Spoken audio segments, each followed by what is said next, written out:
નમસ્કાર ખેડૂત મિત્રો, હું ચતુર સાંખટ મદદનીશ ખેતીને મકાપ સૌનું કૃષિ દર્પણ ચેનલમાં હાર્દિક સ્વાગત કરું છું. ખેડૂત મિત્રો, આજે તમારા માટે ખૂબ જ અગત્યની માહિતી આ વિડીયોના માધ્યમથી લઈને આવ્યા છીએ. અને આજે ખોળનું મહત્વ, ખેતીની અંદર ખોળનું મહત્વ, લીંબોળીનો ખોળ, દિવેલીનો ખોળ, મિક્સ ખોળ, અનેક પ્રકારના ખાદ્ય અને અખાદ્ય ખોળ આવે છે.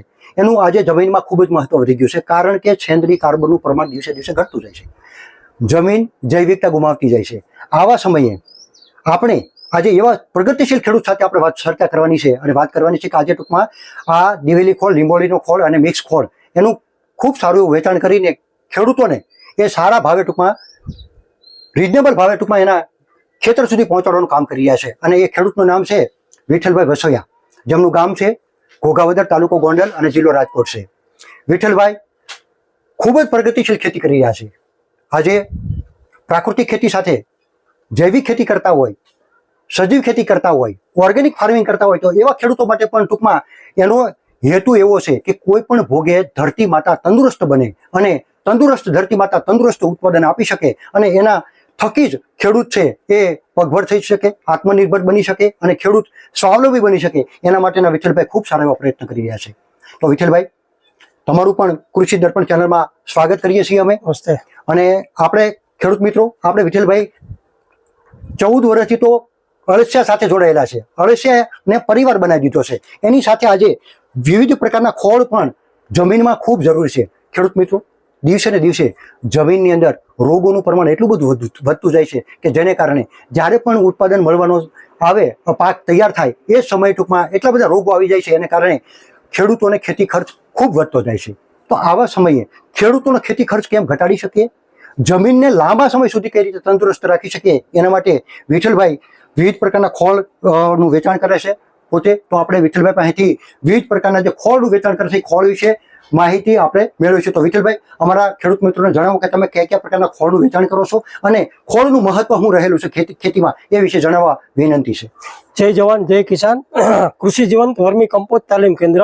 આ તાલીમ કેન્દ્રની અંદર આપણે વર્મી કમ્પોસ્ટ તો બનાવીએ છીએ, પણ સાથે સાથે મિક્સ ખોળ કે જેવા કે એરંડી છે, લીંબોડી છે, રાયડો છે, કાજુ છે, પોટરી છે અને માઇકોરાજા બેક્ટેરિયા, આ ખોળ બનાવી અને ખેડૂતો સુધી અમે અહીંથી પહોંચાડીએ છીએ. કે જે ખેતીની અંદર આમ ગણતરી કરીએ તો ખોળનું મહત્વ એટલું છે કે સાણિયા ખાતર કરતાં 10 ગણો ફોસ્ફરસ, પોટાશ, પછી નાઇટ્રોજન એ બધું ખોળની અંદર રહેલો છે. તો આપણી એવી માન્યતા છે કે તેલીબિયાના પાકનું ઉત્પાદન લીધું તો જમીનની અંદરથી તેલીબિયાના પાકનું ઉત્પાદન લીધું તો જમીનના ટૂંકમાં ખેંચાઈ ગઈ કહેવાય. તો એને પાછું આપણે એનું એગ્રી વેસ્ટ આપવું જરૂરી છે કે જેને આપણને ઉત્પાદન આપ્યું તો ઉત્પાદન આપ્યા પછી ખાતર પૂર્તિ તરીકે, પાયાના ખાતર તરીકે આપણે મિક્સ ખોળ વીઘે 40 કિલો.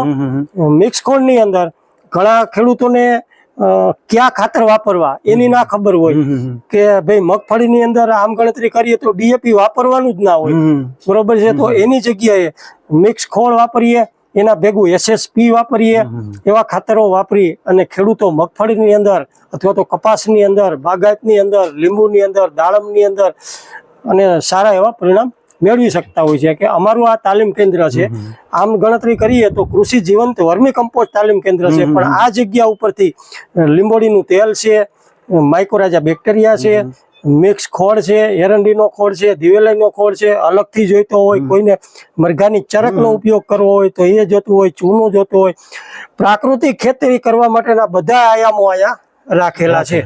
કોઈને ઘન જીવામૃતનો ઉપયોગ કરવો હોય, એટલે આ બધું વેચાણ કેન્દ્ર આપણે આત્મા પ્રોજેક્ટ ગાંધીનગર કૃષિ બોર્ડ તરફથી અહીંયા આપણે ઘોઘાવદરની અંદર કૃષિ જીવંત વર્મી કમ્પોસ્ટ તાલીમ કેન્દ્રની અંદર રાખેલું છે. કોઈ પણ ફાર્મર છે તો સીધો અમારો સંપર્ક કરી અને અમને ઓર્ડર લખાવી શકે છે. તો અમારા મોબાઈલ નંબર છે 8160 33 57 10. ફરીવાર બોલું છું, 8160 33 57 10. કૃષિ જીવંત વર્મી કમ્પોસ્ટ તાલીમ કેન્દ્ર, ઘોઘાવદર, તાલુકો ગોંડલ, જિલ્લો રાજકોટ.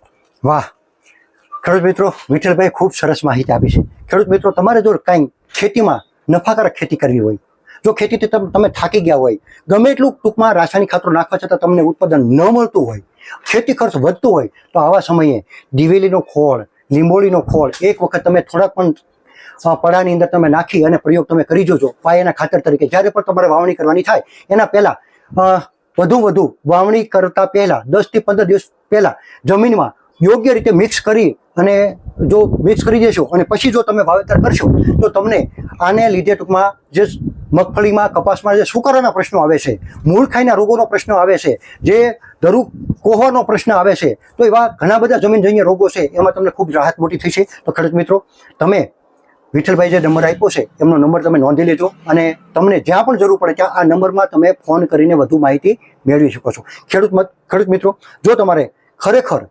આત્મનિર્ભર બનવું છે, સ્વાવલંબી બનવું છે, તો તમારે આ રાસાયણિક ખાતરોના અતિરેકને રોકવા માટે તમારે આવા દિવેલીના લીંબોળીના ખોળ, મિક્સ ખોળ અને વર્મી કમ્પોસ્ટ સેન્દ્રીય ખાતરની અંદર પ્રથમ નંબરનું સારામાં સારું ઉત્તમ ખાતર છે વર્મી કમ્પોસ્ટ છે. ત્યારબાદ આ બધા ખાતર ખોળ આવે છે, તો તમે ખોળનો પણ ઉપયોગ કરજો અને તમે તમારા પરિણામ કેવા મળે છે એ કોમેન્ટ કરીને મને જણાવજો. ખેડૂત મિત્રો, આ માહિતી તમને ખૂબ ઉપયોગી થશે.